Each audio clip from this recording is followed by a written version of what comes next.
presentan Chilevisión Noticias. Muy buenas noches, bienvenidas, bienvenidos a Chilevisión Noticias. Hola, ¿cómo están? Muy buenas noches. Vamos a comenzar contándoles que la agrupación denominada Resistencia Mapuche Lafkenche se adjudicó el ataque incendiario en contra del patrimonial molino Grolmus, que dejó 2 personas gravemente heridas. Uno de ellos es un adulto mayor que sufrió la amputación de una de sus piernas por una fractura expuesta provocada por un disparo. Otra víctima tiene un trauma ocular grave y podría perder la vista en uno de sus ojos.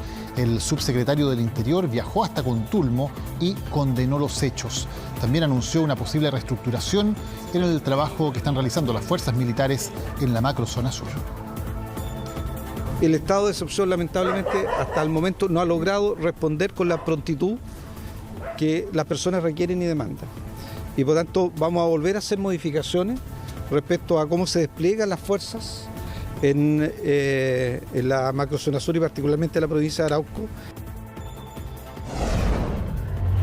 Una información que vamos a ampliar, por cierto, luego en Chilevisión Noticias. Les contamos también que el desempleo volvió a caer en el país y en el trimestre mayo-julio llegó a 7,9%, una cifra que significa un descenso de 1 punto porcentual comparado con la medición del mismo periodo del año pasado. El aumento de la población ocupada fue incidido por el comercio y la industria manufacturera. En paralelo, la tasa de ocupación informal se ubicó en 26,6%, descendiendo 0,3 puntos porcentuales en los últimos 12 meses. Y el gobierno anunció el reforzamiento del transporte para el plebiscito de este domingo. Los buses de red van a comenzar a funcionar desde las 5:30 de la madrugada. Entre las 9 y las 14 horas habrá un incremento de un 100% de máquinas en las calles circulando. Eso significa unos 5.000 buses. Vamos a tener una oferta reforzada desde las 8 de la mañana. En términos bien generales, esto es un 40% más con respecto a lo que hay en un domingo normal, y en algunos horarios donde vamos a tener mayores niveles de afluencia vamos a tener un refuerzo del 100%. Generalmente estos niveles, altos niveles de afluencia ocurren entre las 9 de la mañana y las 2 de la tarde. Y durante esta jornada, uno de los abogados de Héctor Yaitul dijo que el encarcelado líder de la CAM va a emitir una declaración respecto a supuestos contactos con el gobierno. La ministra del Interior respondió asegurando que no ha existido ninguna instrucción de parte del presidente de la República de tomar contacto con los líderes de la CAM. A los 91 años y afectado por múltiples enfermedades murió Mikhail Gorbachev. El último presidente que tuvo la Unión Soviética y responsable además de las reformas que permitieron que se disolviera ese bloque. Premio Nobel de la Paz en 1990 y reconocido como personaje fundamental en la historia del siglo XX. Sería enterrado junto a su esposa Raisa. Y al regreso les vamos a contar de la caótica jornada que se ha vivido esta tarde en el Congreso. El vicepresidente de la Cámara fue golpeado por el diputado Gonzalo de la Carrera. El Partido Republicano expulsó al parlamentario de su bancada. Chilevisión Noticias. Estamos de regreso con una invitación a que descarguen en su teléfono celular o en su Smart TV la aplicación Pluto TV, donde van a encontrar una amplia oferta de canales, de películas, de series y también de noticias. Con Chilevisión Noticias estamos en la señal 208 con todos nuestros contenidos, programas informativos y noticiarios exclusivos para esa plataforma. Y vamos ahora a Valparaíso con la noticia que ha acaparado la atención en los últimos minutos, la agresión del diputado Gonzalo de la Carrera contra el vicepresidente de la Cámara de Diputados. Pedro Garrido ha estado siguiendo estos hechos que se han sucedido en los últimos minutos y nos va a contar ahora qué es lo que ocurrió. Pedro, buenas noches. Hola, ¿cómo están? Muy buenas noches. Ha sido una jornada bastante extensa donde hablamos muy temprano respecto de lo que es la violencia en la Araucanía, en la macrozona sur, también distintas amenazas de parte del abogado de Héctor Yaitul, pero lamentablemente la conversación y la discusión pasó a otro tenor durante esta tarde. En una sesión especial en la Cámara de Diputados, el parlamentario Gonzalo de la Carrera tuvo una particular intervención despidiendo literalmente a la ministra Isquia Siches, asegurando que después del plebiscito pasaría a ser embajadora. Estas fueron las palabras que motivaron justamente el malestar de algunos parlamentarios, y esto también motivó a que la diputada Marcela Riquelme llegara hasta lo que es la testera para conversar justamente con el presidente de la Cámara, solicitarle un par de preguntas, y en ese momento llega Gonzalo Lacarrera al lugar agrediendo literalmente presuntas agresiones verbales en contra de la parlamentaria.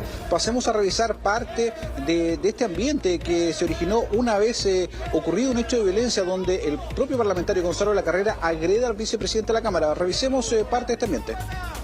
La agresión de él. Pero usted le pegó de vuelta. Le pegó de vuelta. Me defendí. Le pegó de vuelta. ¿Cómo se defendió? ¿Cómo se defendió? ¿Qué le hizo?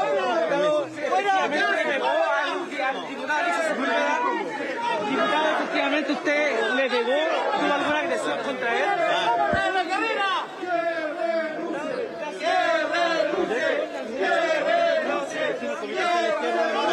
Es el show de la izquierda.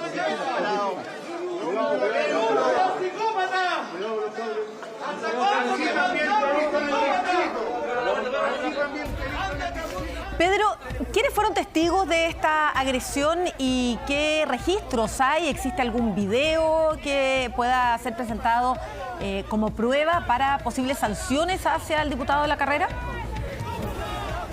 Mira, nosotros estábamos en el Salón del Pensador tomando ya algunas reacciones al término justamente de esta sesión especial. Incluso estábamos esperando a la ministra Isquia Siches que se acercara justamente a la testera cuando una de las parlamentarias asegura de que minutos antes o segundos antes Gonzalo Lacarrera habría golpeado, en teoría, con un golpe de puño y pies al vicepresidente de la Cámara. Existían algunos parlamentarios incluso que estuvieron presentes al momento de la agresión que ocurrió entre la testera y la salida al pasillo de lo que es el hall del Pensador acá en la Cámara de Diputados. Una situación que fue registrada aparentemente por las cámaras de seguridad. Si bien es cierto, los periodistas no tuvimos acceso a este lugar, se habla que habría unas cámaras de seguridad donde se registra esta aparente agresión, estos golpes de puño de parte de Gonzalo Lacarrera, lo que va a ser analizado durante la jornada de mañana en comisión especial para ver si estas imágenes se harán públicas de manera definitiva y se serán entregadas a los medios. Fue la propia diputada Marcela Riquelme quien comentó justamente lo que ocurrió durante esta tarde en la sala de la Cámara. Estimados, el diputado de Lacarrera estaba tratando de estúpida a la salida de la Cámara. Alexis Sepúlveda, el diputado, le llamó la atención y le acaba de golpear, le dio un combo al diputado de la Sepúlveda, que está en este momento a constatar lesiones. Bueno, como lo mencionábamos, estábamos sacando distintas reacciones producto de esta sesión que hablaba justamente de la violencia en la macrozona sur, pero lamentablemente la discusión tomó un tenor totalmente distinto.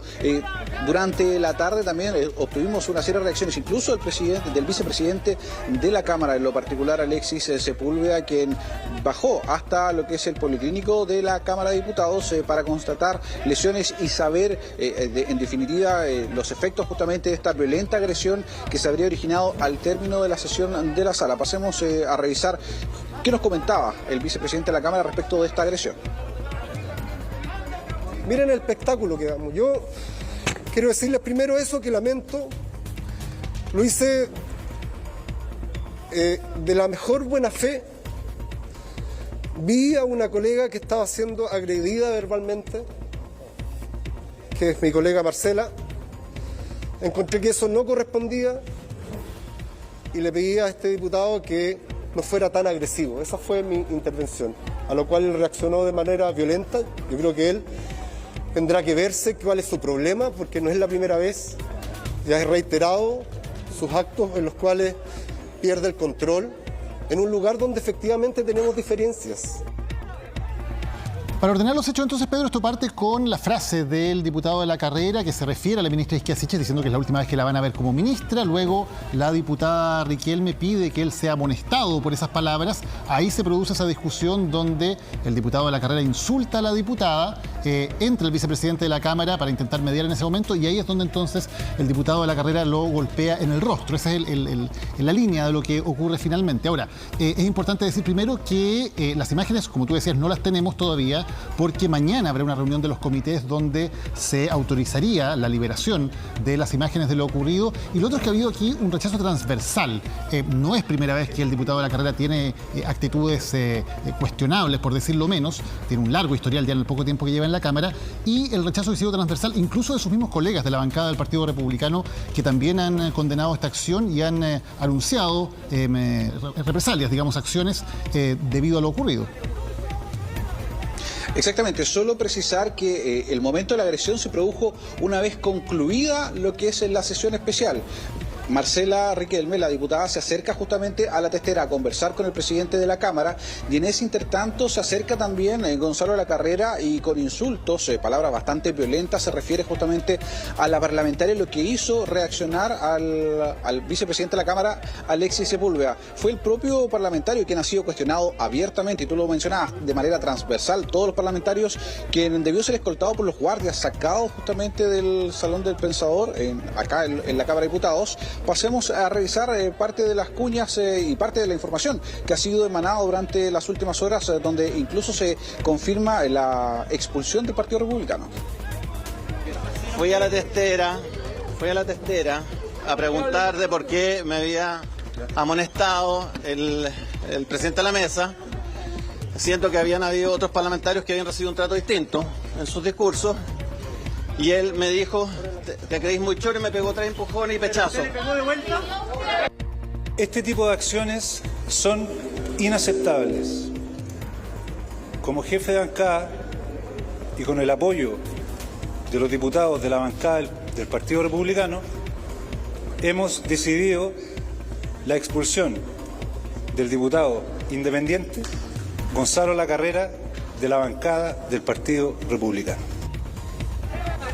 Bueno, el diputado Alexis Sepúlveda no descarta incluso llevar esta agresión a una denuncia a nivel de fiscalía, donde ya constató lesiones, así que estamos a la espera de nuevas reacciones. Gracias, Pedro. Ahí está entonces la información. Aclarar que el diputado de la carrera ya no era parte del Partido Republicano, preside su bancada, de la cual ha sido expulsado también entonces en la jornada de hoy. Quedamos a la espera de que se liberen las imágenes en primer lugar y ver qué tipo de acciones se pueden llevar tanto dentro del comité de ética, al cual ha sido pasado el diputado de la carrera, como si hay otro tipo de acciones legales. Vamos a la franja. Consejo Nacional. Seguimos con las noticias para contarles del repudio transversal que ha generado el ataque incendiario al edificio patrimonial de Contulmo, que dejó a una persona amputada, a otra persona que está a punto de perder un ojo por el incendio al Molino Groll. El relato de las víctimas es estremecedor. Tuvieron que enfrentar a más de una decena de encapuchados fuertemente armados. Este es parte del dramático momento en que se puede escuchar la reacción desesperada de las víctimas. Dios santo, Dios te salve María, llena eres de gracia. El Señor es contigo, bendita tú eres entre todas las mujeres. Bendito el fruto de tu vientre, Jesús. Santa María, Madre de Dios. Necesitamos... No, la casa no, por eso podemos salvarla. Sí, la casa se puede salvar, pero rápido. Bueno, estos son los momentos en que las mismas personas que trabajaban en el molino y sus dueños intentaban defender esta propiedad, este lugar histórico que les significó haber recibido balazos que hoy día los tienen gravemente heridos y hospitalizados. Es la dramática pérdida total de un recinto que tenía más de 100 años de historia. Era Patrimonio Cultural de Chile. Había comenzado a prestar servicios en el año 1915. Y hasta ahora conservaba intacto su sistema de funcionamiento en base a energía producida por una turbina.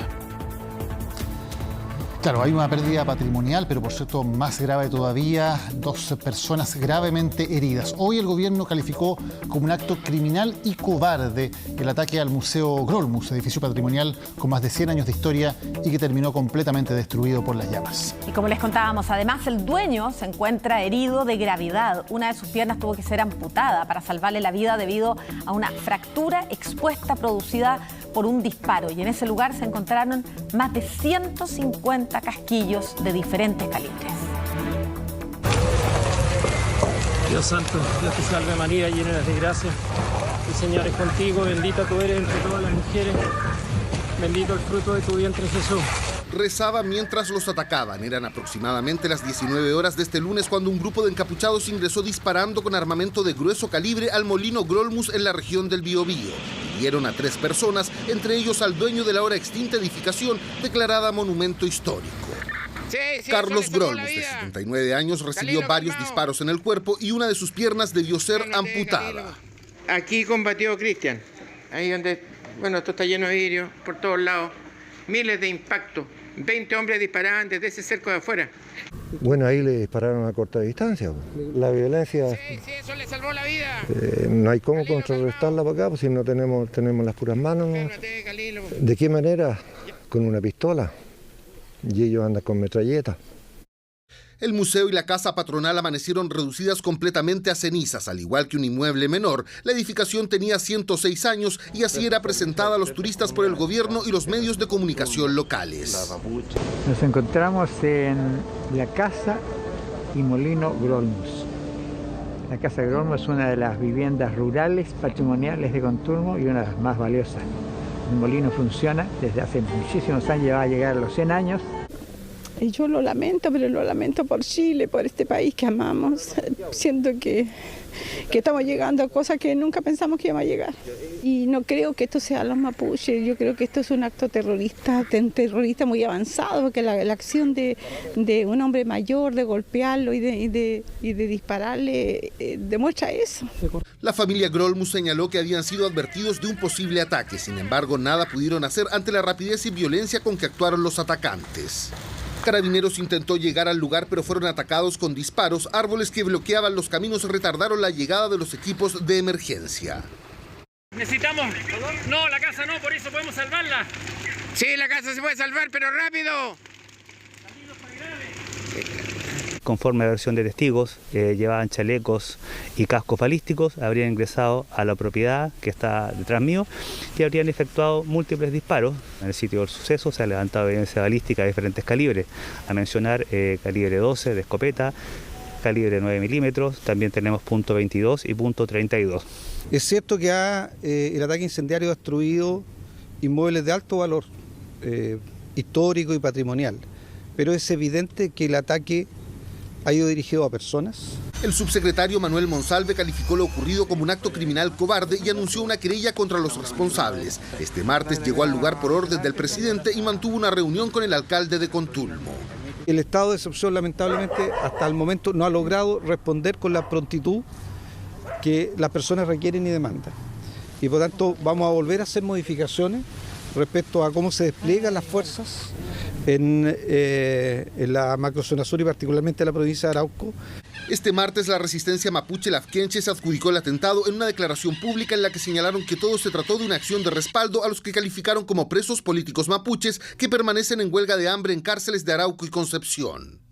Agregaron además que se muestran como víctimas a colonos alemanes que aseguran usurparon el territorio hace años. Nuevamente hoy día hay un adulto mayor que ha sido amputado y hoy día se encuentra con signos vitales delicados, a punto de morir. No sé qué más está esperando este gobierno para tomar acciones reales y concretas. Queda bastante por hacer porque la herencia que recibimos de descontrol y de fortaleza de estos grupos criminales desde el gobierno anterior es muy grande. Pero yo creo que vamos avanzando y tengo mucha confianza en que el subsecretario del Interior sabrá adaptar el esquema de control de la violencia, mejorándolo en beneficio de todos los habitantes de la macrozona sur. Hasta ahora se sabe que en el atentado habrían participado al menos 12 personas, todos encapuchados. En la declaración de la organización que se adjudicó el ataque se indicó también que quieren fuera del territorio a las forestales, los latifundistas y los militares.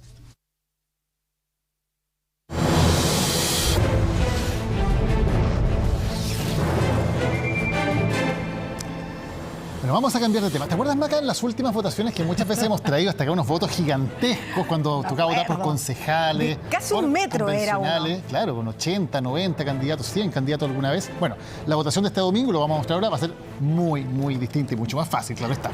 Así de pequeño es el voto, así de pequeño y de importante. Claro, al mismo tiempo es el voto que vamos a recibir este domingo. Ahí Daniel lo está mostrando, lo tiene en sus manos y pregunta: ¿aprueba usted el texto de nueva constitución propuesto por la Convención Constitucional? A la izquierda, mirando ustedes el voto, a la izquierda van a encontrar apruebo, a la derecha van a encontrar la palabra rechazo y tienen que marcar, ustedes ya saben, una de las dos alternativas. Es súper fácil. Una sola de las alternativas. Aquí también la Maca hizo la manualidad de hacer el doblez, ¿eh? Porque yo la verdad es que no me la pude, pero la Maca sí pudo hacer el doblez. Lo bueno es que, en la también. mesa eso lo hacen los vocales. Lo Entonces hacen, cuando uno llega ya está hecho. Sí. Ya, ahora les vamos a mostremos cómo se dobla. Ahí está, uno, siempre dos, es primero de izquierda a derecha y después de abajo hacia arriba. Y listo. Ahí está. Y ahí hay que, la parte de arriba hay que bajarla y ponerle el sticker. El numerito tiene que quedar afuera. Para que lo pueda chequear el vocal entonces en la mesa. Eso es todo. Va a ser bastante sencilla la votación. Esperamos también que sea muy rápida por lo mismo, ¿no? Hay algunas votaciones en que se ha demorado mucho, se han formado largas filas, porque la gente se demora mucho adentro de la Cámara Secreta buscando su candidato.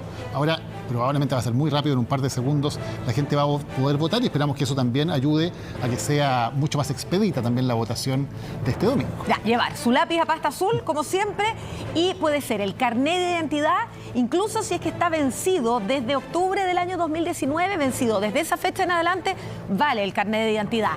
O el pasaporte también se puede utilizar. O si se perdió el carnet de identidad, hay un sitio web también, donde también se puede sacar una réplica, se puede imprimir y se puede llevar también, así que están todas las características. Recuerden además que el voto es obligatorio, eso es muy importante, que el 65% de las personas se le ha cambiado el local de votación, así que es muy importante revisarlo en la página del CERVEL también, dónde les toca votar, y lo más probable, la buena noticia, es que sea mucho más cerca de su casa que en votaciones anteriores, y en el mismo lugar, toda la gente que vive en una misma casa, probablemente le va a tocar también y van a poder ir a votar juntos. Caminando. Un buen ejercicio cívico y familiar al mismo tiempo. Y mientras nosotros nos preparamos con todos estos datos y ustedes se preparan, también se preparan los comandos del apruebo y del rechazo, pero para hacer sus cierres de campaña, que tienen que ser el jueves, porque de ahí en adelante comienza el silencio electoral. Claro que sí. El apruebo está preparando un acto masivo en el centro de Santiago, mientras el rechazo tendría un último acto en el Parque Metropolitano. Comienza la cuenta regresiva para el fin de las campañas. ¡Viva Chile! Apruebo y rechazo viven sus últimos días de despliegue por el país. Jornada de martes que tuvo novedades sobre un tema. Nuestro último hito de cierre de campaña. Anunciando este gran cierre del apruebo. Ya hay claridad sobre dónde, a qué hora y quiénes harán presentes en el cierre de las campañas. El centro de Santiago y el Parque Metropolitano son los lugares escogidos. En plena Alameda con Santa Rosa, ese es el sitio elegido por el comando del apruebo para desarrollar su último acto masivo. Con grandes artistas vamos a llegar caminando desde distintos puntos, porque así es como lo hemos hecho para llegar a este momento. Hemos caminado juntos y juntas.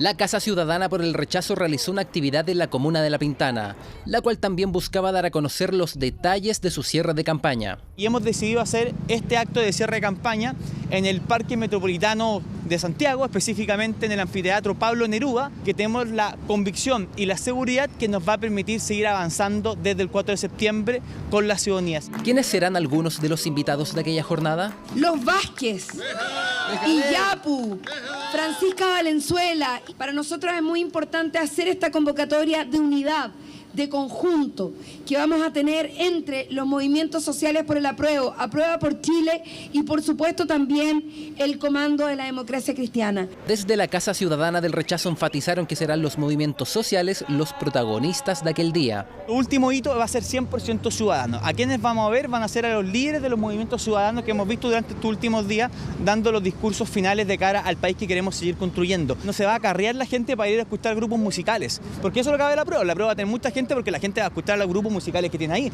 Cierre del rechazo que en un principio se había presupuestado que iba a ser a las afueras de su comando, pero desde el sector acusan que la Municipalidad de Santiago no quiso otorgar los permisos. A unos metros más allá vamos a tener una cierre de campaña millonario con mucho gasto que va a ser llevado a cabo por el Comando de la Prueba, por tanto ahí hay un trato discriminatorio, por tanto el tema de las autorizaciones. Algo que fue respondido desde el municipio capitalino. Al intentar recabar información, se contacta presencialmente la solicitante de la actividad, quien por plazos desiste de ingresar una solicitud formal al municipio de Santiago. Por lo tanto, bajo ningún punto de vista, este municipio ha rechazado una solicitud que no ingresó. Solo quedan horas para el adiós a las campañas.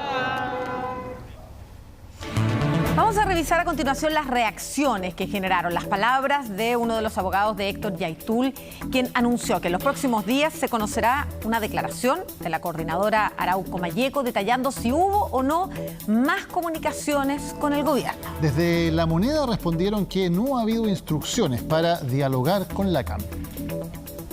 Polémica generaron las palabras del abogado del líder de la CAM, Héctor Yaitul, en una entrevista radial este martes. Se decidió de hacer una declaración y una denuncia con respecto a estos temas. Y esto lo hará a través de la organización, la coordinadora Arauco Malleco, firmada también por Héctor Yaitul, en donde se va a detallar cada comunicación que hubo con el gobierno. Se va a establecer si fue formal o informal, si hubo o no hubo una comunicación y con quién. Declaración que según John Maulén estaría en elaboración y sería pública dentro de los próximos días. Un anuncio que desató una ola de reacciones en el mundo político ante la duda sobre si hubo o no otras comunicaciones entre La Moneda y la CAM. Las personas que están acusadas por graves delitos, por crímenes, y que hoy día están en la cárcel, no tienen una presunción de veracidad de lo que digan. Están buscando siempre favorecer su situación procesal, mejorar la posibilidad de conseguir impunidad. Yo le restaría dramatismo a las declaraciones del abogado de la Cámara. El principal desafío del presidente Boric es lograr la paz en la Araucanía, y si para eso es necesario conversar con grupos como la CAM, debían hacerlo. Si el abogado de Yaitul tiene antecedentes, tiene que acreditarlo. Y esto bien podría ser una extorsión para que no se trasladara a Yaitul a la cárcel de máxima seguridad. El gobierno está en un serio problema si es que no es capaz de desmentir las declaraciones del abogado de Héctor Yaitul, y sobre todo si no es capaz de contradecir lo que la CAM probablemente anuncie durante las próximas horas. Desde el gobierno fue la ministra del Interior, Isquia Siches, quien salió a abordar la polémica. No ha existido ninguna instrucción por parte del presidente de la República ni por parte de esta ministra de tomar contacto con la CAM ni con el señor Héctor Yaitul. Pero también, obviamente, no nos vamos a hacer cargo de especulaciones que andan circulando por la prensa. Respuesta de la titular de Interior tras la controversia que generaron las palabras del abogado de Yaitul a 5 días de que se conociera la llamada de la asesora de la exministra de Desarrollo Social al líder de la CAM, que costó la primera baja en el gabinete ministerial. Les contábamos antes del desempleo. Vamos a ver cómo ha caído cuando se hace la comparación en los últimos 12 meses. Vamos a mostrar en los meses por qué es importante hacer la comparación con la misma cifra del año pasado. Porque el desempleo tiene un componente estacional que es muy importante. Siempre va bajando en la primavera y el verano y luego vuelve a subir en otoño y en invierno. Por eso se compara mayo-julio del año pasado, cuando era un 8,9%, con la cifra de ahora, mayo-julio del 2022, cuando es un 7,9%, o sea, un punto de baja comparado con el mismo trimestre del año pasado, una baja que se espera que también se vaya agudizando en los próximos meses, cuando por factores estacionales también siempre el desempleo tiende a ir bajando. Desgraciadamente hay un tramo que no ha logrado recuperarse y es el empleo para los jóvenes, que todavía no logran recuperar las cifras pre-pandemia. Son un sector de la población que todavía le cuesta mucho encontrar trabajo. ¿Por qué no se han recuperado esos empleos? Lo vemos en esta nota. La verdad es que estuve harto tiempo buscando trabajo, pero era para buscar un trabajo en sí que me acomodaba. Bastián lleva solo una semana trabajando en un local de comida. Dice que buscar trabajo le fue difícil porque no encontraba lo que él quería. La libertad un poco de por sí de no tener estrictamente unas reglas que seguir. Los adultos ya se están dedicando a un rubro, entonces es complicado cambiarlo. O es complicado encontrar un trabajo que ellos no están familiarizados. Ese es el motivo por el cual Bastián cree que a los jóvenes les cuesta un poco más encontrar trabajo versus los adultos, y tan lejano a esa realidad no está. Lo que pasa es que los jóvenes están buscando trabajo, pero no los están encontrando.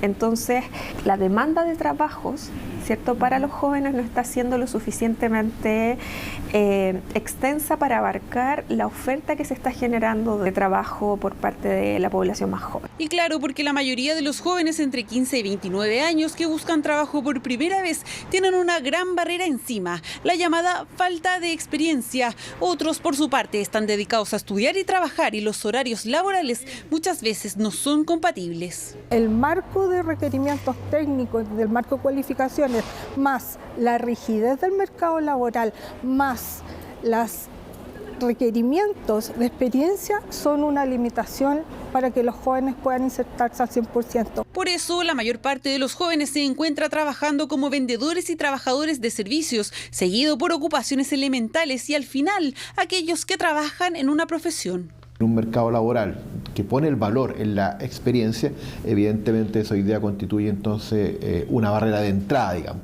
Que lo que tenemos que hacer nosotros desde el punto de vista de la política pública es disminuir esa posibilidad o esa barrera de entrada. Nos piden, por ejemplo, 5 años de experiencia y recién llevamos 2 meses de haber salido de la universidad. No tengo experiencia en lo que estudio, entonces quizás sea por eso que me ha costado y ya me da. Paciencia, paciencia. Seguramente varios pasaron por lo mismo y es por eso que todo indica que a poco la desocupación va perdiendo espacio en el mundo laboral. De hecho, el desempleo bajó un punto porcentual en 12 meses y se ubicó en 7,9%. Las mujeres están sistemáticamente entrando más al mercado del trabajo, a la fuerza de trabajo. Y eso se traduce en la creación de al menos 26.000 empleos solo para las mujeres. Es más, en el informe entregado por el INE, el incremento anual de ellas fue mucho mayor al de los hombres. Amigos cercanos tratan de buscar un trabajo lo mismo que yo, acorde a sus necesidades y acorde a lo que a ellos les mueve, a lo que a ellos les motiva. El 72% de los jóvenes que trabajan tienen entre 24 y 29 años, una etapa en la vida donde el primer trabajo no es tan fácil de obtener. El caso del juez Luis Barría, que será formalizado por abuso sexual, sigue generando reacciones. Ahora una jueza denuncia que sufrió acoso laboral por parte de funcionarios cercanos a ese magistrado cuando le prestó ayuda a las denunciantes del juez. Sí, ya se constituía un hecho histórico al saber que Luis Barría es el primer juez que será formalizado por abuso sexual. Las repercusiones del caso siguen entregando antecedentes que marcan hitos al interior del Poder Judicial y que complican a la institución. Si bien las denuncias de abuso y acoso sexual en contra del juez Barría por parte de funcionarias del Poder Judicial fueron ingresadas al Ministerio Público en octubre de 2020, las consecuencias que ha traído este caso para la institución suman y siguen, porque ahora es una jueza la que demanda al Poder Judicial. En la cual se ha interpuesto una demanda de tutela laboral en contra del Poder Judicial por graves infracciones que han transgredido los derechos fundamentales de mi representada en un contexto de violencia de distintos índoles como acoso sexual, laboral y hostigamiento en el espacio de trabajo. Aseguran que desde que la jueza denunció los actos de acoso sexual del juez Barría, ella habría recibido una serie de hostigamientos por parte de otros funcionarios, tanto que debió tomar licencia. Según su abogada, la Superintendencia de Seguridad Social acreditó enfermedad de origen laboral por actos de acoso, por lo que se dispuso que quienes eran acusados como agresores debían ser trasladados y cambiados de sus funciones, pero no se han realizado el cumplimiento de las medidas de mitigación que fueron ordenadas por la Asociación Chilena de Seguridad, lo cual es gravísimo, sobre todo viniendo del Poder Judicial.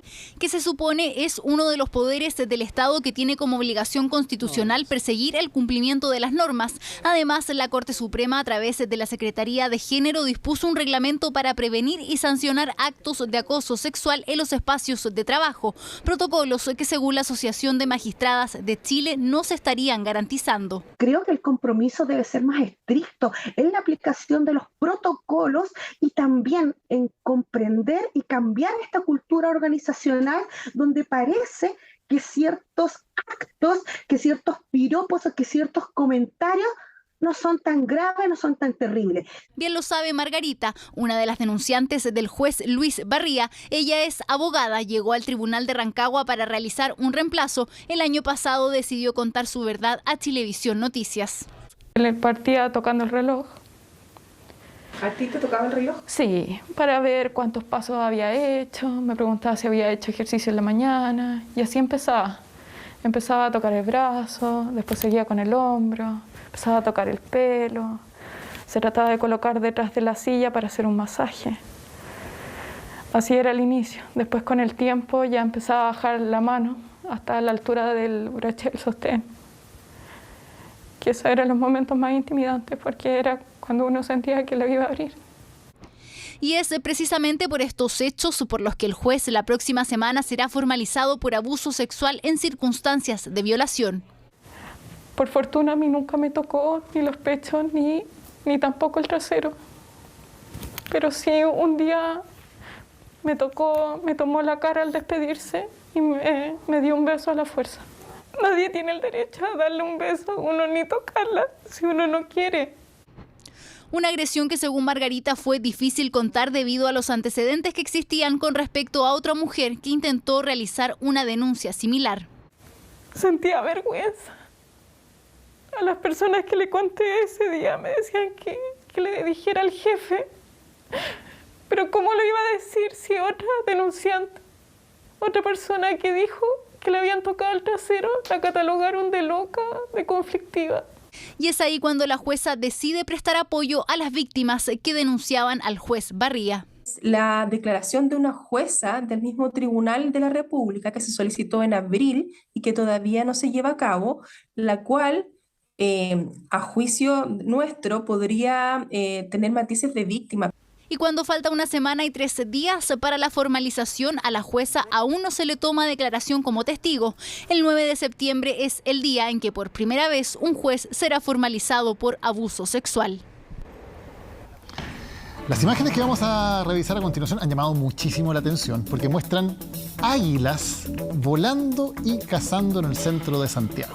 Claro, últimamente se les ha visto en varias ocasiones en la zona urbana de la capital y especialistas nos explican los motivos y recomendaciones también si llegamos a encontrar este tipo de aves de montaña, pero en zonas urbanas.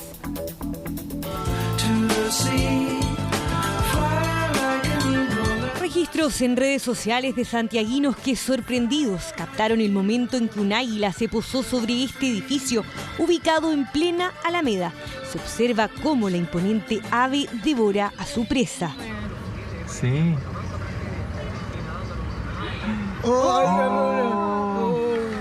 Es tremendamente interesante, pero algún fenómeno raro ha provocado ese tipo de situaciones. Pues.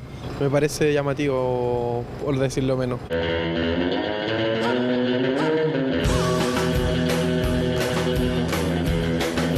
Como todas las cosas, el águila busca alguna forma de alimentarse nomás.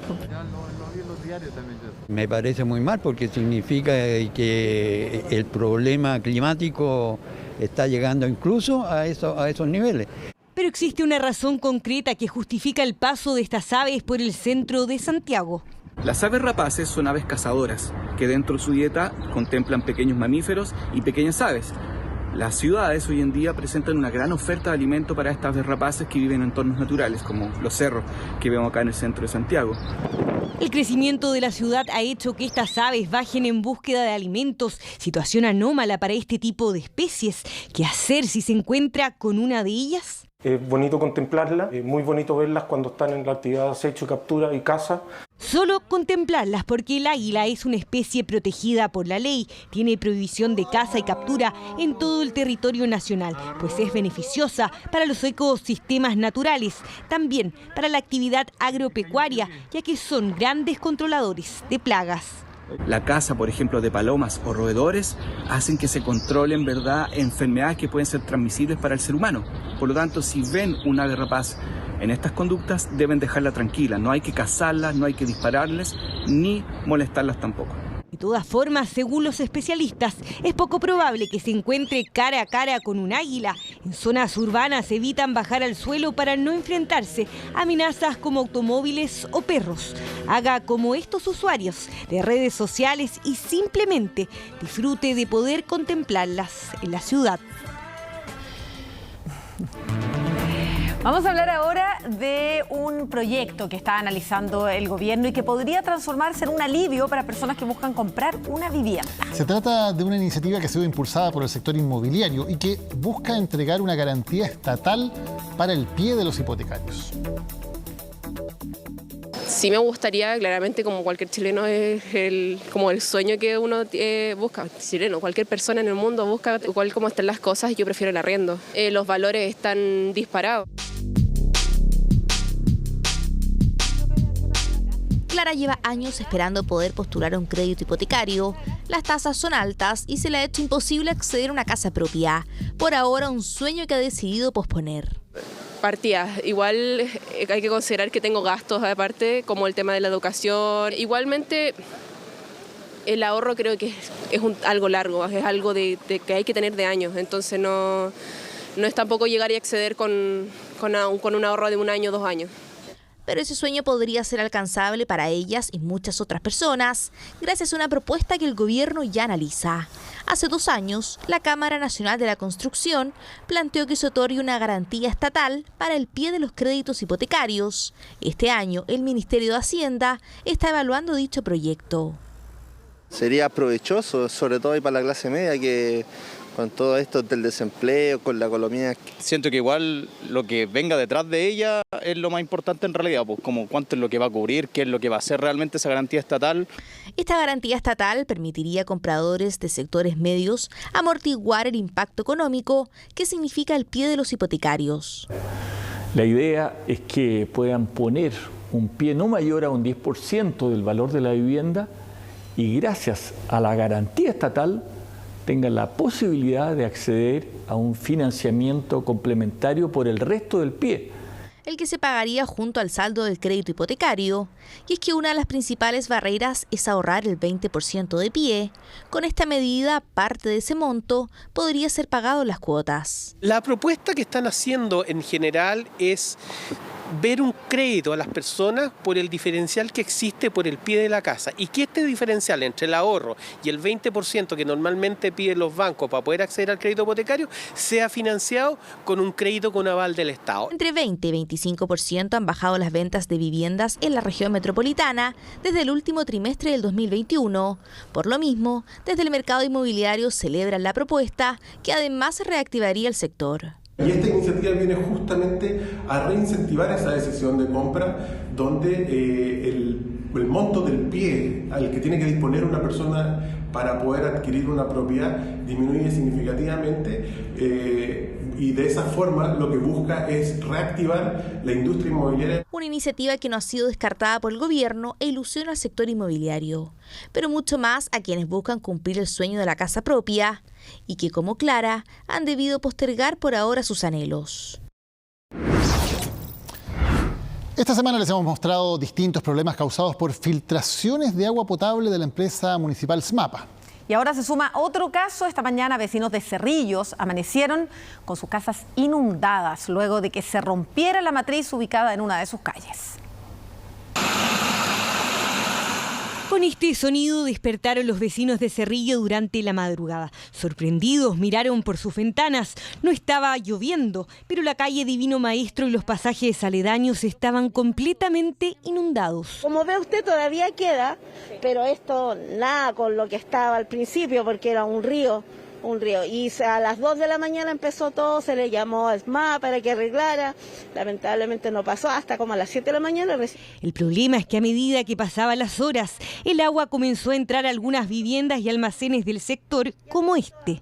Este del piso flotante se mojó todo. Ahora está seco porque lo limpiamos.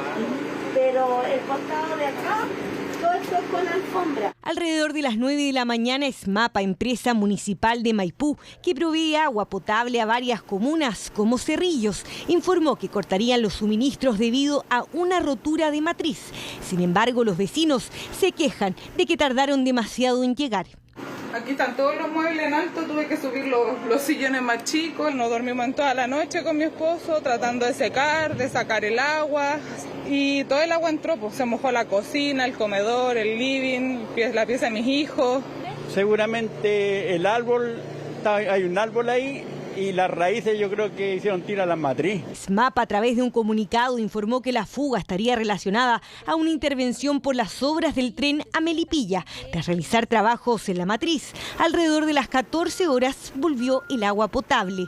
La alcaldesa de Cerrillos, por su parte, aseveró que este no es un hecho aislado. SMAPA tiene que tener atención de emergencia 24/7, considerando que es algo habitual que ocurre. Hemos tenido coordinaciones con el alcalde de Maipú de manera permanente para poder atender a nuestros vecinos. Sabemos que no es suficiente porque sabemos también que SMAPA está quebrada. Y es que esta emergencia es solo una más de las que ha presentado la misma empresa durante esta semana. En Simón Bolívar con la avenida Lo Errázuriz, un tema además acá con una filtración de agua. Los habitantes de Maipú nos han mostrado en diversas oportunidades distintas filtraciones que corren por varias partes de la comuna. Es una vergüenza que en Chile en el siglo XXI esté pasando esto y que se pierda hasta agua con la escasez de agua que hay en el mundo. Este reportaje lo emitimos en 2021, donde SMAPA ya estaba en la mira por denuncias de graves deficiencias. En ese entonces, el alcalde aseguró que durante la gestión anterior no se ejecutaron planes de desarrollo de la sanitaria. Entre el 2017 y el 2020 hubo más de 31.000 millones de pesos que debían haberse ejecutado y que sencillamente no se gastaron. Mientras que el exdirector de SMAPA de la gestión de la alcaldesa de Katy Barriga afirmó que cuando él asumió, la empresa ya estaba mal financieramente. Una sanitaria endeudada con los famosos AFR. Lo único que era bueno es que se producía agua. No sé cómo. Desde el año 2018 a la fecha, la Superintendencia de Servicios Sanitarios ha sancionado en 22 oportunidades a la empresa por un total de 850 millones de pesos. Además, hay 15 procesos de sanción que están en curso en alguna de sus etapas administrativas. 5 de esos procesos ya tienen resolución de término. Aún así, sigue pasando el tiempo y lo concreto es que aún no hay solución al respecto. Los vecinos están cansados porque, lamentablemente, el agua se sigue perdiendo. Informaciones como esta pueden ustedes tenerla en su teléfono, en cualquier lugar donde ustedes vayan y de manera gratuita, bajando la aplicación de Pluto TV. Así es, aplicación que tiene una amplia oferta de canales, entre ellos, por supuesto, está Chilevisión Noticias en la señal 208. Les vamos a contar ahora que la Fiscalía Sur investiga un doble homicidio en una casa en la comuna de La Granja. Los vecinos del sector aseguran que ese lugar es foco de constantes actos de delincuencia y otros problemas. Y miré y vi que había movimiento, que había un vehículo contra el tráfico acá al frente y 2 vehículos más estacionados también contra el tráfico. Y me quedé mirando y en eso veo que el auto que estaba estacionado acá estaba con la puerta abierta. Sentí unos balazos, que para mí era como una zonajera como de un latón así. Fue lo que sintieron varios vecinos durante la noche de este lunes en la comuna de La Granja, justo después que estos 2 vehículos llegaran hasta una casa ubicada en Avenida Santa Rosa con Presidente Alessandri. Allí se produjo una balacera que tuvo consecuencias fatales. ¿Escucharon los disparos, no? Sí, se escucharon. ¿Cuántos escucharon? Yo escuché como 7 balazos más. Como ráfaga, es que como acá siempre hay juegos artificiales, entonces uno ya como que se aquieta, pero jamás pensamos que iba a pasar esto. Mantenemos que los fallecidos junto al lesionado que se encuentra en el Hospital Barros Luco llegan hasta este domicilio donde son interceptados por un número indeterminado de personas. 2 de estos fallecen dentro del domicilio y hay un tercero que se encuentra en riesgo vital en el Hospital Barros Luco. A minutos de ocurrido el ataque en esta cámara de seguridad, se ve cómo gente de esta misma casa sale del lugar y uno de ellos se va en moto. El frontis de la casa muestra una fachada como barbería, pero los vecinos aseguran que no sería real. La barbería nunca funcionó, era fachada. Era una fachada que tenían ellos ahí, ¿no? Eso nunca funcionó ahí. ¿Nunca nadie se cortaba el pelo en la barbería? Ellos mismos no. Pero ahí nunca se vio gente que estuviera abierta, que para público no. Peor aún son las propias denuncias que hacen los vecinos referente a este lugar. Y generalmente siempre se escucha ruidos de moto a las 3 de la mañana, 5 de la mañana. Persecuciones de moto, balazo, cuchillazo. Eso se veía venir hace mucho, mucho tiempo. Y esta propiedad desde el alcalde que había anterior. La municipalidad trajo a familias venezolanas a vivir ahí de forma realmente indigna. Desde la Municipalidad de La Granja emitieron un comunicado lamentando los hechos y refiriéndose a que aquella casa y el terreno no es de propiedad del municipio y que tampoco dan refugio o arriendo de ningún tipo en aquel lugar. Esto mientras la Fiscalía y la PDI continúan buscando a los responsables de un doble crimen. Hace solo algunos instantes, la Cámara de Diputados ha decidido liberar las imágenes de la Cámara de Seguridad que muestran el momento en que el diputado Gonzalo de la Carrera agrede con un golpe de puño, lo pueden ver ahí ustedes a la derecha de su pantalla, al vicepresidente de la Cámara de Diputados, Alexis Sepúlveda. Ahí se está dando entonces ese momento en el cual previamente intenta interceder el vicepresidente de la Cámara de Diputados, se pone entre el diputado de la Carrera y la diputada que previamente había sido insultada por él, y vemos luego cómo se produce entonces esa situación. Ahí están los momentos ya posteriores. Aquí comienza el video donde se ve esa discusión. Y en ese momento entonces con el brazo derecho, con la mano derecha golpea entonces con un golpe de puño el diputado de la Carrera al vicepresidente de la Cámara, luego de lo cual se produce un forcejeo. Y había información también de un puntapié que le habían dado también el diputado de la Carrera, que no es tan claro, al menos en esta imagen. Esta es una imagen que nosotros hemos expandido porque es una imagen de la cámara de seguridad que toma el total del hemiciclo. Esa es la imagen original. Entonces la hemos expandido para que se pueda ver exactamente con mayor claridad el momento donde se produce esto, que es exactamente detrás de la testera donde se encuentra el vicepresidente de la Cámara. Para que entendamos el contexto, para quienes no estaban viendo el informativo cuando contamos toda la situación, había terminado ya la sesión, una sesión donde Gonzalo de la Carrera había hecho alusión a la ministra Isquia Siches, diciendo que había que despedirse de ella porque era la última vez que la iban a escuchar como ministra. Probablemente, decía, después del plebiscito iba a salir de ese puesto. Fue entonces cuando la diputada Marcela Riquelme se acerca a la testera, es la que está con chaqueta blanca, ahí ustedes pueden ver, ella es la diputada Marcela Riquelme, se acerca ella a la testera para protestar por las palabras de Gonzalo de la Carrera. Sería ese el momento en que el diputado de la Carrera se acerca a la testera y, según las versiones de la propia diputada Riquelme, habría comenzado a insultarla, ante lo cual el vicepresidente de la Cámara habría intentado interceder. Dice en su versión el vicepresidente de Sepúlveda que esto provocó la ira de Gonzalo de la Carrera, quien le habría propinado este golpe, que ha generado un rechazo transversal y que ha significado que sea expulsado de la bancada del Partido Republicano. Él ya no pertenecía al Partido Republicano, había renunciado a petición de José Antonio Kast entre la primera y la segunda vuelta presidencial. Tuvo que renunciar por petición del propio líder del partido. Bueno, ahora ha sido expulsado de la bancada. Se le había dejado ser parte de la bancada a pesar de que no pertenecía al partido.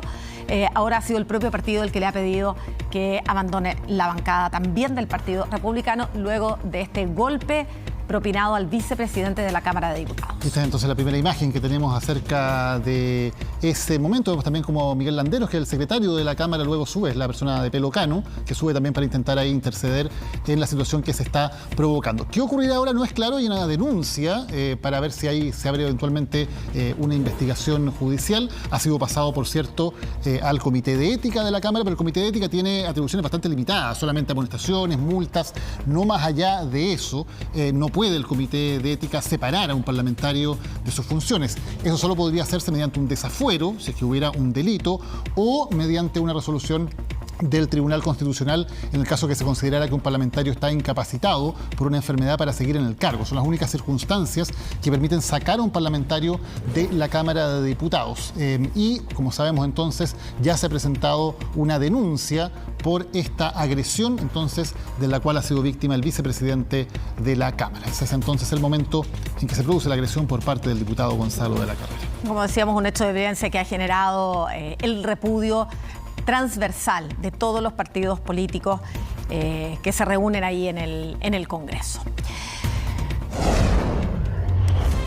Y después de una pausa en Televisión Noticias les vamos a contar cómo se va a reforzar el transporte público para el plebiscito de este domingo. Más de 5.000 buses van a circular por Santiago en la hora punta, entre las 9 de la mañana y las 2 de la tarde. Chilevisión Noticias.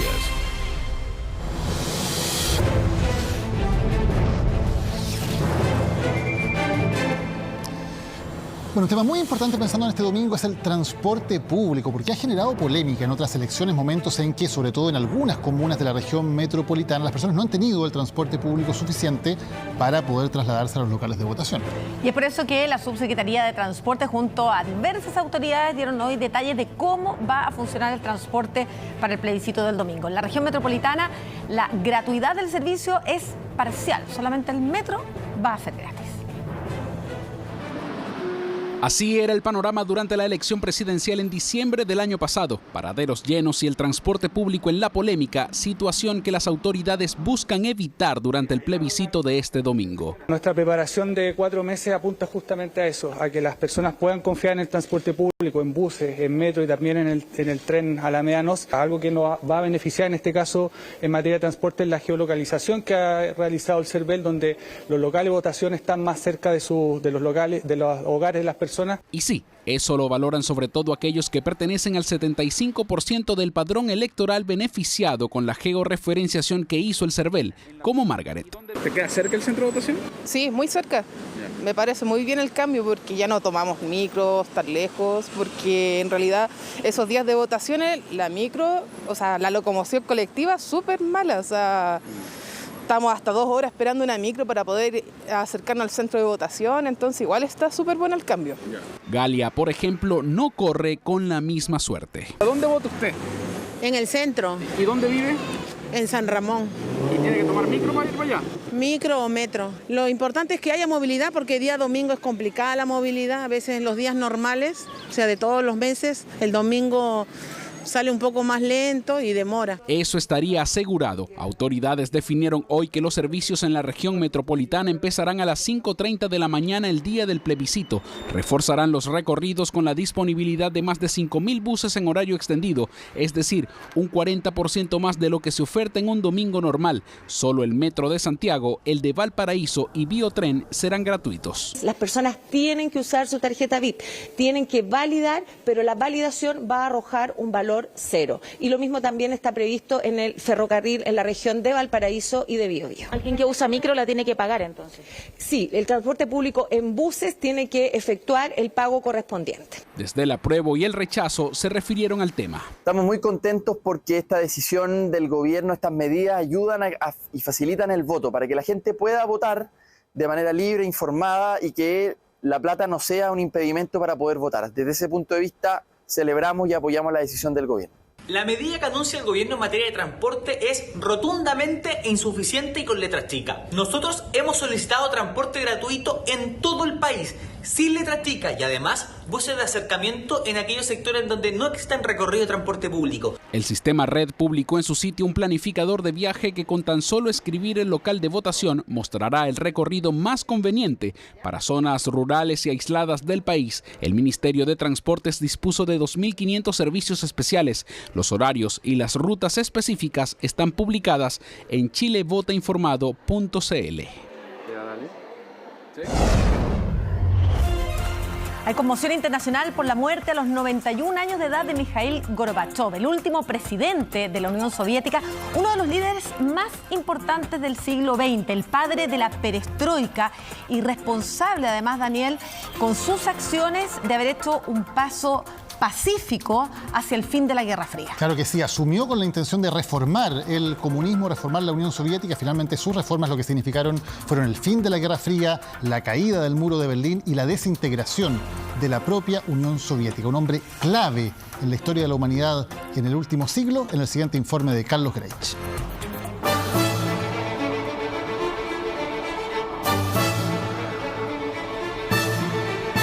Aún los vientos soviéticos resoplaban sobre Moscú cuando su último presidente, Mikhail Gorbachev, decidía aceptar la oferta de una popular cadena de pizzas estadounidense.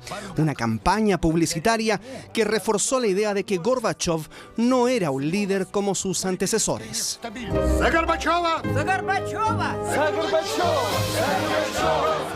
Por esos años, la popularidad del exmandatario en Rusia caía al 1%, mientras que el resto del mundo seguía mirándolo como uno de los personajes más importantes del siglo XX.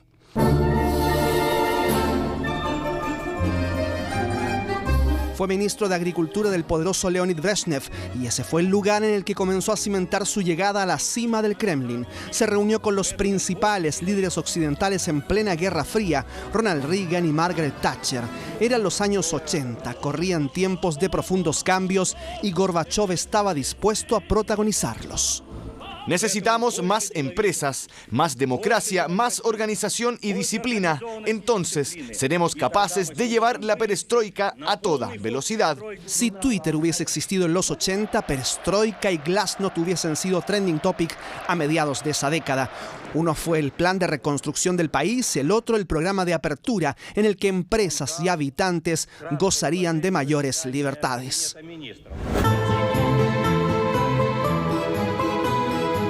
Pero los cambios que planificó no consideraron que el mundo vivía procesos aún más profundos. Para 1991 las naciones de Europa del Este se fueron independizando una a una en medio del colapso soviético hasta aquel 25 de diciembre. En esta situación que sigue al establecimiento de la Comunidad de Estados Independientes, por la presente, dejo de actuar como presidente de la Unión Soviética. Escuché en la radio que iba a ocurrir algo. Entendí que iba a ocurrir algo importante. Vine corriendo a la Plaza Roja y ocupé más o menos esta posición frente al mausoleo de Lenin. Justo después de que preparara la cámara de fotos, comenzaron a arriar la bandera soviética y a izar la tricolor rusa. Estaba claro que se trataba de un acontecimiento histórico. En 1990, Gorbachov recibió el Premio Nobel de la Paz. Lo más importante es deshacerse de las armas nucleares. El diagnóstico por parte de los rusos es mixto, pero a nivel internacional y sobre todo occidental es visto como una figura monumental. Tiene acercamientos con Ronald Reagan, incluso tiene, uno podría decir, una suerte de amistad con Ronald Reagan a pesar de todo. Busca instancias para resolver las tensiones que existían entre ambos. En los últimos años se dedicó a criticar al actual mandatario Vladimir Putin. No le gustaba su idea de mantenerse en el poder. Putin lleva 3 mandatos, 2 mandatos como presidente, 1 como primer ministro. Es suficiente porque a su alrededor se crean círculos y clanes. Hay mucho que erradicar. Llevaba años viviendo alejado del foco mediático por problemas de salud. Una neumonía lo mantuvo hospitalizado en 2019. Esta tarde, la noticia impactó al planeta. Pero ahora noticias de última hora. Después de una larga y grave enfermedad, Mikhail Gorbachov ha muerto a la edad de 91 años. La noticia recorrió el mundo, donde parecen recordar a Gorbachov con más cariño que en su propia tierra, donde su figura se asocia a los tiempos en los que la Unión Soviética comenzó a desintegrarse. Gracias, Aldo. Buenas noches. Y más adelante en Chilevisión Noticias, la estrategia para disminuir los delitos en la Alameda, el nuevo plan de seguridad que pretende combatir la inseguridad en ese sector.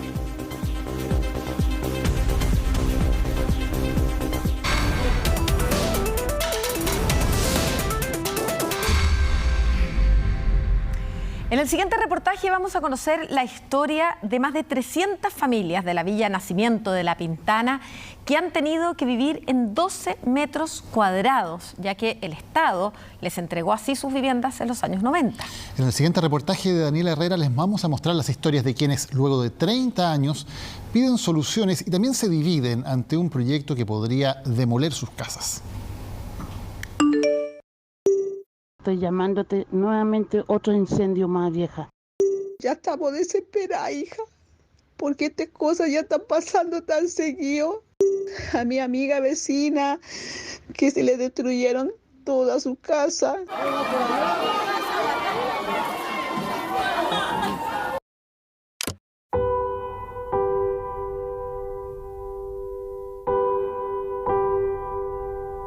El sábado 27 de agosto, así despertaron los vecinos de la Villa Nacimiento de La Pintana. Ya con luz de día, pudieron constatar los daños de un incendio que comenzó a las 11 de la noche anterior. 3 casas quemadas y una veintena de damnificados. En esta pura semana ya fueron 2 incendios que hubieron, porque ya hubo en un pasaje anterior. ¿Es común que pase esto? Muy común aquí en la villa. Cuando a nosotros nos entregaron estas casas en el 92, nos entregaron como casa de de emergencia. Y en estas viviendas son, usted ve que son de Xorguán, eran de Internil. Llevamos 29, 30 años esperando soluciones para esta vivienda. Pero para entender esta historia, precisamente hay que recordar lo que sucedió hace exactos 30 años.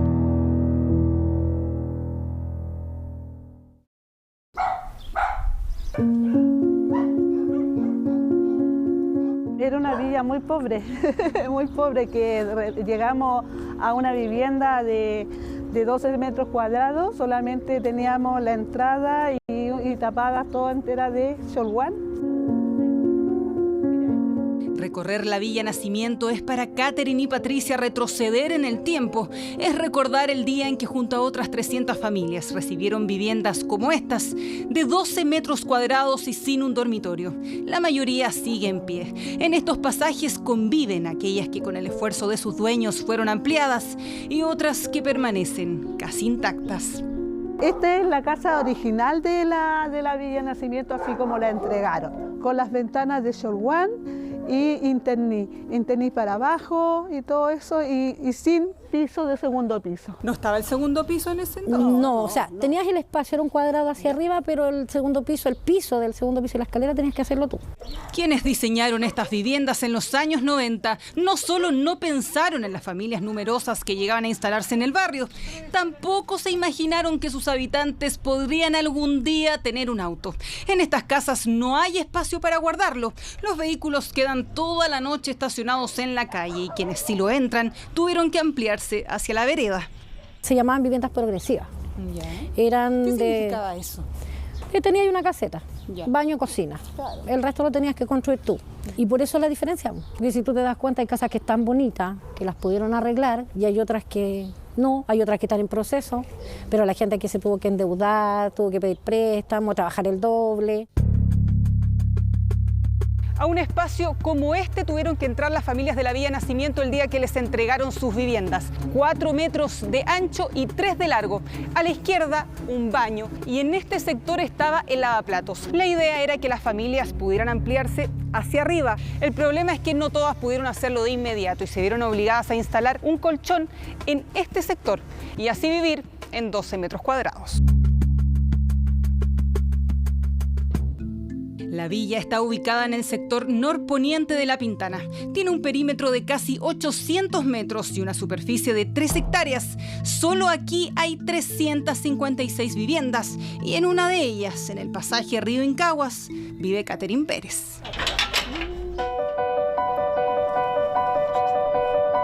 Adelante, pasen. Este es mi humilde hogar. Esta es mi casita. Aquí todavía está marcado donde estaba el lavamano, o sea, el lavaplato. Esta era la cocina. Entonces tú entrabas y tú tenías el baño, tenías aquí la cocina y ese pedacito. Tenías que acomodarte con los hijos que trajeras hasta que pudieras construir arriba.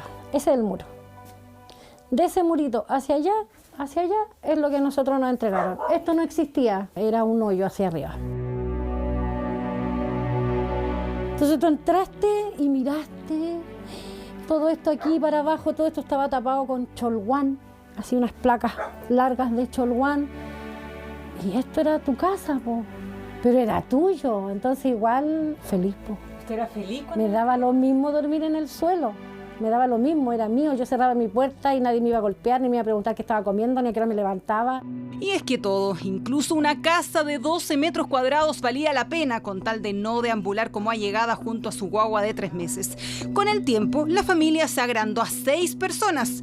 No quedó de otra que ampliar la casa con los recursos que había y a pura autogestión. Incluso la primera instalación eléctrica que hizo mi ex marido, tú apagabas la tele y se te apagaba la luz del baño.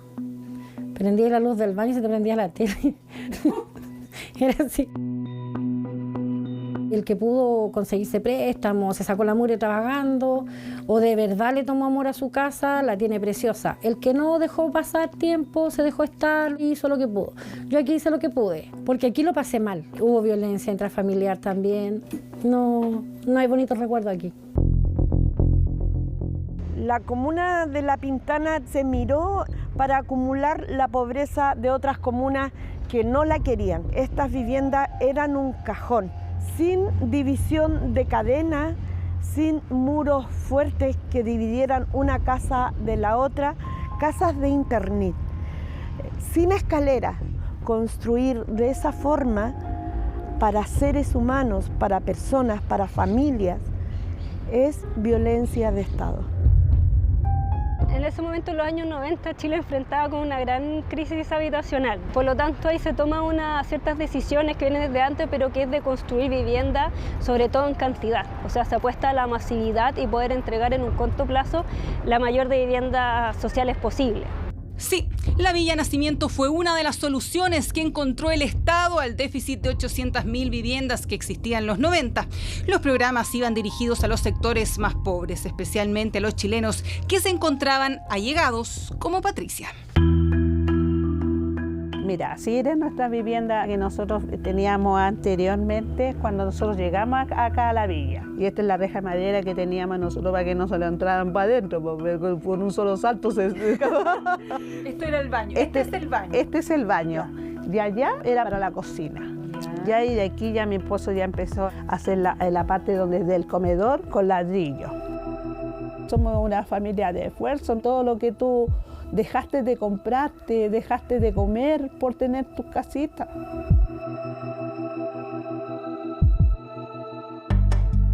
Esta vez, eso sí, los esfuerzos están en recoger escombros. No es la única vez que lo hacen y lo peor es que saben que no será la última. Las precarias instalaciones eléctricas, los materiales utilizados en la construcción de sus casas y el hacinamiento provocan cada cierto tiempo un incendio que incluso le quitó la vida a 2 niños hace algunos años. Permiso. Este era uno de los dormitorios de mi nieta, donde ella dormía aquí solita. Y el fuego empezó ahí al lado. Este fue uno de los dormitorios que se salvó. Este es uno de los que quedó casi intacto. Y el otro es ese. Este es mi dormitorio, mire cómo quedó. Mire. Todo quemado. De la casa donde comenzó el incendio y vivían 10 personas, hay poco que mostrar. Nada quedó en pie, solo la rabia y frustración. Todo me da rabia porque la injusticia. Ahora último, mucha gente nos gastamos los 10% para poder seguir ampliándolo, porque no podíamos seguir viviendo en los cajones que nos habían entregado. Ahora nosotros estábamos en el nuevo proyecto que entramos a regeneración urbana. Está estancado. No sabemos qué pasó, pero está estancado.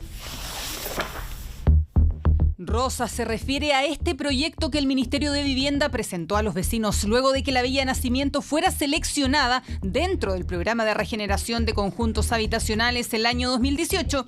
El objetivo, construir un nuevo barrio con mejores viviendas y accesos. El problema es que ya han pasado 5 años desde aquello y el sueño de tener una casa de 55 metros cuadrados, 3 dormitorios, un baño, cocina, sala de estar, estacionamiento y sobre todo estándares dignos de habitabilidad, cada vez parece más lejano. No quisiera decirles que esto ha sido rapidísimo, porque no lo ha sido. Me habría encantado que avanzara más rápido, pero también hay que reconocer que los últimos años han sido años bastante particulares en que nos ha costado mucho como ministerio ir, ¿no es cierto?, a los lugares a los que necesitamos ir para intervenir, a conversar con las familias y a ir definiendo cómo se va a regenerar el barrio. Si bien el diseño del proyecto aún se está discutiendo con las familias, ya hay 5 etapas pensadas. En este terreno que ya fue adquirido por Servio el año 2020, se construirán las primeras 52 viviendas. Cuando estén listas, las familias que viven en este sector serán trasladadas a las nuevas casas. El terreno quedará vacío, listo para la construcción de nuevas viviendas. Entonces podríamos empezar a disponer de los terrenos que están acá para ir generando también viviendas de mejor calidad, demoler lo que hoy día existe. Sí o sí habría una demolición. Tenemos que conversar con cada vecino y cada vecina, pero efectivamente lo que se propuso es justamente hacer viviendas nuevas en terrenos donde hoy día hay construcciones. Eso significa que las construcciones que hoy día están ahí tengan que salir. Pero la palabra demoler no gusta a algunos vecinos, sobre todo a quienes invirtieron en sus viviendas hasta lo que no tenían. Brígida Sepúlveda puede pasar horas en el balcón que su marido construyó con los retiros del 10%. Los hijos crecían y eran tantas las ampliaciones que hubo que hacer en esta casa que casi no quedó espacio en el patio. Esta es la otra pieza que construimos después con el tiempo. Y acá tengo la otra pieza de mi hija, Sandy. Esta es la otra pieza de mi hija. ¿Se tuvieron que endeudar para hacer todo esto? Sí. Ahora toma aire libre con su mascota, ve la luz del sol y tiene a todo el barrio controlado. Para que fuera cambiando nuestra vida, como siempre íbamos a estar así, como decir, mal, pues viviendo. Muchas personas han sacado, como decir la palabra, la cresta, como tenemos nuestras casas. Entonces por eso yo le digo que de 30 años que estamos viviendo aquí y ahora le vienen a dar su proyecto, porque mucha gente no está de acuerdo. Pena, pena, desilusión, lo que tú con tanto esfuerzo tú has hecho y que después tú la veas y que te la están destruyendo. El que tenía Lucas pudo arreglar su casa, pero no toda la villa pudo arreglarlo. Y por eso es tan necesario construir de nuevo donde se construyó mal. Y esto no significa pasar con una aplanadora, sino que el vecino que quiera comenzar en un lugar más digno debe tener la oportunidad. Pero sí me gustaría que fuese ya. Te tortura la idea de pensar que vaya a estar en un lugar un poquito mejor, pero que no sabéis cuándo. Po. El Estado, como siempre el Estado. El Estado uno lo ve como la figura de alguien indolente. Ay, necesitáis soluciones, ya espérate un poquito. Y después cuando te acordáis, verdad que teníamos que solucionar acá. Así uno ve al Estado. Las etapas que vienen dependen también de que las familias vayan definiendo si se quieren quedar, si se van a relocalizar y que vayamos resolviendo caso a caso, familia por familia, cuál es su situación personal. La primera etapa podría, ¿cuándo comenzar? Esto es una estimación, digamos, muy gruesa, que depende de muchos factores que no controlamos hoy día, pero debiera estar partiendo aproximadamente en un año. ¿Usted coincide con los vecinos en que el Estado se demoró mucho tiempo en tener una solución?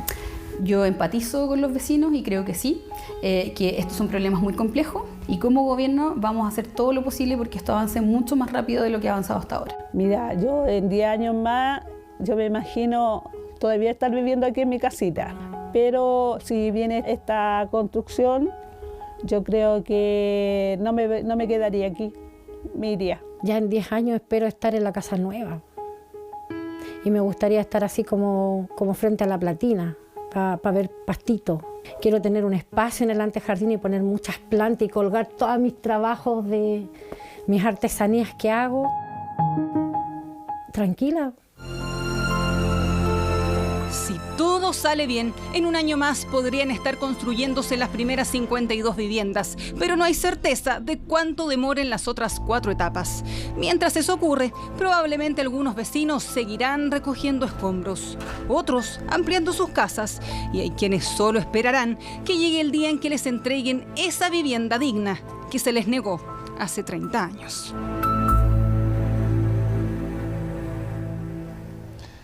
Ojalá que haya una solución pronta y justa para todas esas familias. Vamos a contarles ahora del gran impacto que han provocado en las últimas semanas una serie de hechos delictuales y de crímenes ocurridos en la Alameda, en pleno centro de Santiago. Todo esto ha obligado a las autoridades a implementar nuevos planes de seguridad en la principal arteria de la capital, especialmente durante las tardes y las noches. ¿Cómo están funcionando estas medidas? ¿Cómo lo perciben los vecinos? Lo vemos en el informe de Benjamín Contalva.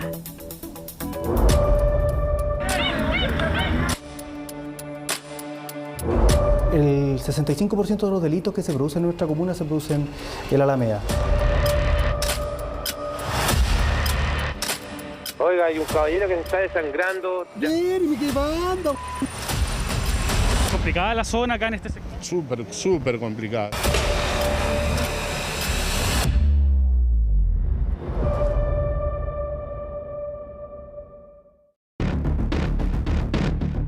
Es aquí, a lo largo de una longitud de 4,3 kilómetros, donde la incertidumbre se posa en las calles ante una peligrosa y cambiante Alameda, tanto de día como de noche, donde la delincuencia se cuela por sus rincones. Ya les mostraremos cómo es que solo estando unos minutos en diferentes sectores de Alameda nos encontramos con situaciones delictuales al paso.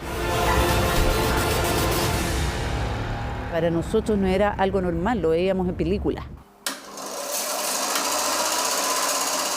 Salía de su hogar con el claro objetivo de dar muerte a un cierto tipo y grupo de personas. Actuaba solo, que actuaba con mucha alevosía. Me voy parando y me llega una patada. Me llega un cuchillazo acá. No sé si nota. Casi como de película e impensado, pero no, fue en plena Alameda cuando un asesino en serie con alevosía mató a sus víctimas. Quiero que se pare porque está sangrando demasiado, se va a marear. Entonces yo para pararle la sangre lo que hice, me saqué mi chaqueta y la rompí y le hice unos torniquetes. Varias personas fallecieron, pero Pedro afortunadamente logró sobrevivir para contar su historia. Las medias patadas, ya con eso queda aturdido. Me voy parando y me llega una patada. Me llega un cuchillazo acá. No sé si nota. ¿Ya? Sí. Llega otro acá y el otro por acá. Actualmente a quien imputan como presunto responsable de este y otros 8 crímenes arriesga presidio perpetuo.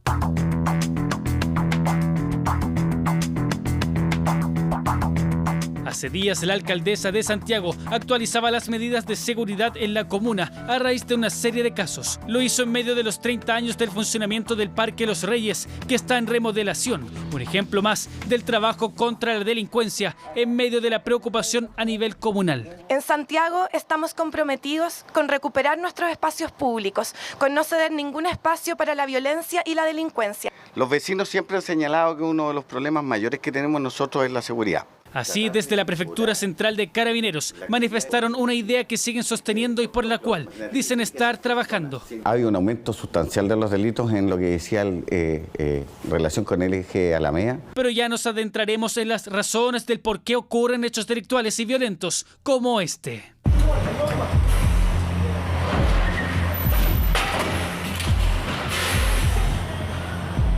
Plena luz del día, a metros de Alameda en calle San Francisco con París. Y mientras esperábamos una entrevista, nuestro equipo captó esta agresión por parte de un furioso taxista que a fierrazos quiso resolver un altercado.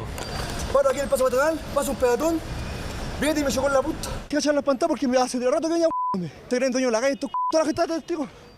Mirándose la mano y dándose cuenta de lo que había pasado, reconoció que tal acto fue un sinónimo de violencia ante la presencia de Carabineros, que llegó a los pocos segundos. ¿Qué te parece reaccionar así? Igual golpeaste. Mira, por rey, mira mi auto. Pero por eso, ¿qué te parece tu reacción? ¿Estuvo bien o no? ¿Qué crees tú que estuvo bien? No. Y me golpeó con un fierro y mira cómo fue la cara. Un altercado que en vez del diálogo escaló hacia la violencia a golpes, algo que dicen es constante en este sector y así lo corroboramos. No pasó mucho rato detenidos en la Alameda hasta que nos percatamos de que inspectores municipales corrían para asistir un procedimiento. Yo había cerrado el local un rato, tenía unas cosas que hacer. Y fue con otro individuo a amenazarme, no iba a quemar el local y eso. El hombre que lo habría amenazado se escabulló entre la gente y los vehículos, cruzando por Alameda. Cruzó Alameda y está por allá buscándose gente para ir a molestar de nuevo. La policía, bien gracias, llama que no te pueden atender, y si vienen, no murió nadie y se van de nuevo. Está muy complicada la zona acá en este sector. Súper complicada. Ni 20 minutos y vimos 2 casos, tanto de agresión entre conductores y este caso reciente, e incluso de una posible amenaza a un locatario. Ya le mostrábamos el caso del asesino en serie de Santiago, que durante el 2020 sembró el temor en los vecinos de esta comuna, algo que hace solo semanas volvieron a vivir. Lo apuñalaron, fue un asalto. Y él entregó todo sin resistencia. Su hijo fue solo la primera de 3 víctimas. Todo esto en plena Alameda. Uno de los apuñalados, de los 3 apuñalados que hubo hace un par de semanas, era un trabajador de acá de las Torres de San Borja. Subiendo por Alameda hacia el sector del Parque San Borja, así lo reconoce Giselle. El caso de un cercano que volvió a revivir el susto a los santiaguinos. Bien lo sabe, pues integra una junta de vecinos del sector.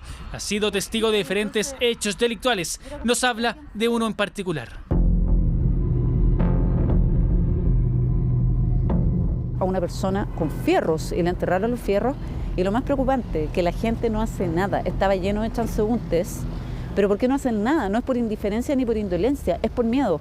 Te da miedo de que te llegue un balazo, que te llegue una puñalada o que te asesinen. Giselle vive hace 45 años en la comuna de Santiago. Participa activa en una junta de vecinos y ha notado un cambio sustancial en el eje Alameda. Sobre todo en el último año, yo diría que desde octubre del año pasado en adelante, nuestras vidas se han adaptado al circuito delincuencial.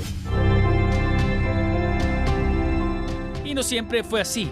Histórica Alameda, llamada antes la Alameda de las Delicias, esa misma que el 2020 cumplió 200 años desde su creación, ha tenido diferentes cambios y así la describían en aquel entonces. Es un espacio público que evoluciona en el tiempo y que en algún minuto, ya a inicio del siglo XX, requiere por motivos de tráfico una transformación radical. Transformación que ha sido constante y así incluso en el tiempo, salvo que dicho tráfico, antes de peatones y vehículos, ha evolucionado o para algunos vecinos, en rigor, involucionado. Seguridad, acá se ha visto una explosión abismante de lo que es motochorros, bicichorros, narcotráfico, que se está tomando prácticamente todo el sector. Desde el municipio sostienen estar monitoreando esta situación a raíz de un plan focalizado en el eje Alameda. Ha habido un reforzamiento del patrullaje de nuestra Dirección de Prevención y Seguridad Comunitaria y también de carabineros, que han estado con una presencia importante en el sector y eso nos ha permitido avanzar en su recuperación. En conjunto con carabineros, de aumentar el patrullaje, sobre todo en las líneas que tuvieron los eventos violentos, de los robos sobre todo durante el mes pasado, pero sí hemos visto una disminución de estos eventos de alta mayor connotación social. En el balance de carabineros, así lo daban a conocer con cifras a nivel nacional desde la última semana en la que se detuvo a más de 6.500 personas, 933 por día y un promedio de 39 por hora. De esas solo el 32% se concretó en la región metropolitana. Pero llevemos el ejemplo a terreno. Cada comisaría comprende un terreno de su jurisdicción. En el caso de la primera comisaría de Santiago, las denuncias por diferentes tipos de delitos violentos durante el 2021 eran 2.300, que hasta la fecha han significado más de 4.600, es decir, un 101% más de denuncias. Asimismo, en la tercera comisaría, con más de 2.500 casos en 2021, hasta la fecha lleva recolectadas 4.203 denuncias por la comisión de diferentes delitos, lo que significa una variación al alza de un 63%. Ha habido un aumento sustancial de los delitos en lo que decía relación con el eje Alameda, debido a varios factores. Algunos propios de lo que hemos vivido como país, la migración, otros propios también de diferentes tipos de delitos que han sido importados. Algo que se ha visto también en Estación Central.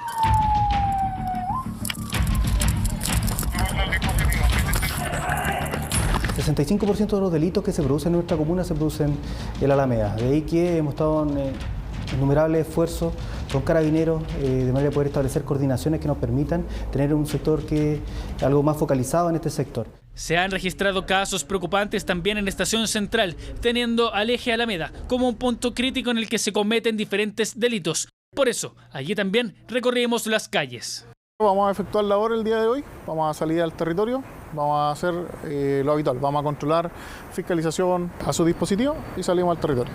Los patrullajes son constantes en Estación Central, suman en ellos a funcionarios de carabineros y varios dispositivos que simultáneamente asisten a diferentes procedimientos. Tenemos comercio informal, tenemos los rapis, motochorro, entonces por eso nos intentamos de apoyar y que no llegue solamente un dispositivo.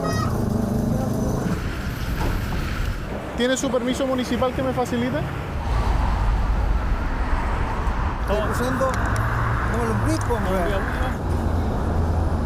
Aquí hemos tenido el narco delivery que se le da. Por eso intencionamos fiscalizaciones aquí a los motociclistas. Los operativos esta vez estuvieron exentos de hechos de violencia, pero las autoridades asumen que los delitos son una situación inquietante para los vecinos de Estación Central. Eso está dentro de lo que diariamente se desarrolla. Hay días con mayor intensidad, hay otros días que baja, la tónica normalmente sea los fines de semana.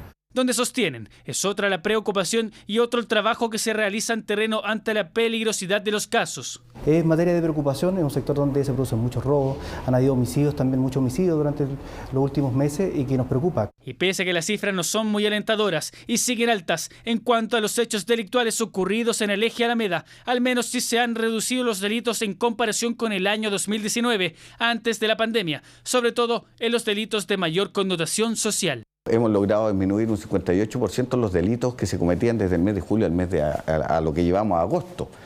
Y ese es un cambio importante. Hemos detenido casi 50 personas por los delitos más gravosos, que son los robos con violencia, intimidación o por sorpresa. Si bien los delitos han reducido en las últimas semanas con la implementación de diferentes planes de intervención en el eje Alameda, aún el número de casos es alto, por lo que se seguirá poniendo especial atención en esta, una kilométrica arteria de Santiago, en la que el riesgo sigue latente tanto de día como de noche. Estamos llegando ya al final de las noticias, pero queremos dejarlos invitados porque viene un nuevo capítulo de Doctor Milagro. Y como siempre a medianoche, Chilevisión Noticias exclusivamente a través de Pluto TV. Muy buenas noches, nos vemos mañana. Chao, hasta mañana.